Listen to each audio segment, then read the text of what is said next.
The rain hadn't stopped for hours. It came down in sheets, hammering against the rusted diner sign that flickered weakly in the storm. Through the steamed-up window, a tired waitress wiped her hands on a faded apron and watched the door creak open. A woman stepped inside, soaked to the bone, her thin jacket clinging to her shoulders, her eyes darting toward the warm glow of the booths. She hesitated before walking in, as if afraid her very presence might disturb the peace. The bell chimed softly behind her. The few customers, mostly truckers and road-worn travelers, barely looked up, except for one man sitting at the far corner of the counter. He was massive, with a long leather jacket dripping rain onto the tiled floor, a heavy chain around his neck, and tattoos crawling up both arms. His motorcycle helmet sat beside his untouched coffee, the kind of man people avoided making eye contact with. The woman took a seat in the corner booth and wrapped her arms around herself, rubbing warmth into her fingers. Her face carried the kind of exhaustion that went beyond sleepless nights. It was the look of someone who'd been fighting life itself for far too long. When the waitress approached, she smiled faintly. "Just a bowl of soup, please. The cheapest one you have." As the waitress walked away, the woman's eyes followed a family at another table. A little girl giggling as her father made funny faces across a stack of pancakes. The woman's lips trembled, a flicker of something breaking inside her. She looked down quickly, blinking away the tears. If stories that touch the heart mean something to you, take a moment to like this video, subscribe to Soul Spark, and tell us in the comments what part moved you the most. Your support helps us keep sharing stories that heal and inspire. The soup came steaming hot, a simple chicken broth with bits of noodles floating at the top. She held the spoon delicately, savoring each mouthful as though afraid it might disappear. It was gone. Far too quickly. When she was done, she hesitated before calling the waitress back.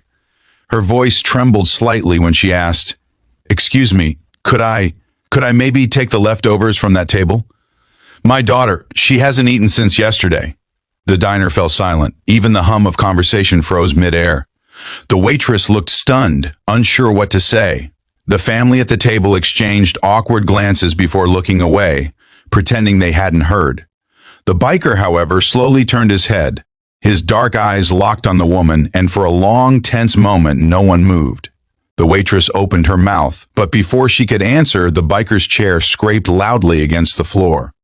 He stood up, towering and broad-shouldered, the sound of his heavy boots echoing across the diner.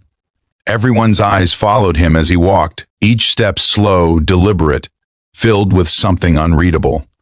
He stopped beside the woman's booth. She looked up, startled, her face pale with embarrassment. She lowered her gaze, clutching her empty bowl. "I'm sorry," she whispered quickly. "I shouldn't have—" The biker said nothing. Instead, he pulled a $100 bill from his wallet and placed it on the table. "You don't need leftovers," he said quietly, his voice deep but calm.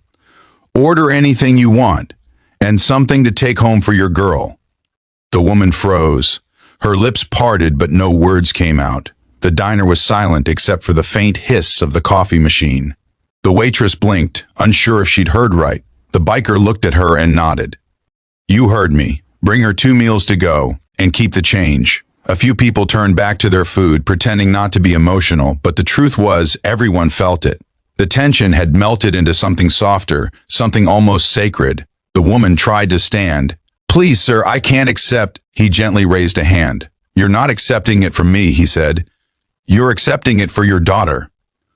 Her tears came then, quietly, freely. She covered her face with both hands, her shoulders shaking. The biker looked away, giving her dignity in her moment of breaking. The waitress hurried to the kitchen, wiping at her own eyes. Moments later, she returned with a plate piled high with pancakes, eggs, and bacon, and another carefully packed bag of food to go. The woman whispered thank you over and over, but the biker didn't respond. He sat back down at the counter, took a sip of his cold coffee, and stared out at the rain. Outside, when she left, he watched her through the window. She paused at the edge of the parking lot, staring at an old, beaten-down hatchback. Inside, The faint silhouette of a little girl's face pressed against the foggy glass. The biker's throat tightened. The child's eyes lit up when her mother opened the door, holding up the food like a miracle. The girl clapped her hands, her laughter cutting through the night like light through darkness. The biker turned away and rubbed his hands together, a storm of memories flooding back. His own daughter, long gone now, taken in a crash that had shattered his world 5 years ago. He'd been running from the pain ever since, one road at a time. That woman, her eyes had the same desperate love his wife used to have, the kind that burns itself alive for the sake of a child. He stood abruptly, tossed a few bills on the counter for his coffee, and walked out into the rain. His boots splashed through puddles as he headed to his bike. But before mounting it, he hesitated. The woman was struggling to start her car. It coughed, sputtered, then died. He sighed, shook his head, and walked over. She looked terrified as he approached, clutching her daughter's hand. "It's okay," he said softly. "Pop the hood." Within minutes, he'd fixed the loose cable, tightened the terminal, and wiped his hands on his jeans. "Try now." The engine roared to life. She looked at him wide-eyed. "How can I ever thank you?" He gave a faint smile, the first one in years. "Just don't give up," he said. "Your little girl needs you to keep going." Her daughter leaned out the window and shouted, "Thank you, Mr. Biker." He chuckled under his breath. "Anytime, kiddo." Then he climbed onto his bike and kicked it to life. The roar echoed through the night as he sped off, swallowed by the storm, leaving behind the faintest trail of hope. The woman watched him disappear into the distance, her heart pounding, not from fear, but from the strange warmth spreading through her chest. That night, when she tucked her daughter into bed and set the leftover pancakes beside her, she whispered a prayer, not for herself, but for the biker who had reminded her that kindness still existed in the world. Somewhere down that rain-soaked highway, the biker pulled over under a streetlight. He took off his helmet and looked up at the sky. For the first time in years, he whispered her name, his daughter's name, and smiled through his tears. "I hope you saw that, Angel. Maybe your old man's still worth something after all." The rain slowed, and a faint glow of dawn began to bloom across the horizon. Before we close, if this story touched your heart, please take a second to hit that like button, subscribe to Soul Spark, and share this story with someone who might need a little faith in humanity today. Your one click helps us keep spreading hope, one story at a time. That night, the small-town diner stayed open an hour later than usual. The waitress couldn't stop thinking about what she'd witnessed. Neither could the other customers. The story of the biker and the mother would travel through that town like wildfire. A story that would remind everyone, behind every rough exterior, behind every tired pair of eyes, there might still be a heart capable of incredible kindness. And for the woman and her daughter, that one act of compassion changed everything. It didn't erase their struggles, but it gave them something far more powerful: hope.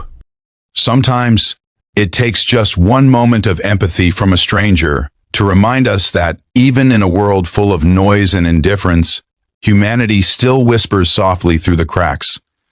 And sometimes, those whispers are enough to change a life forever.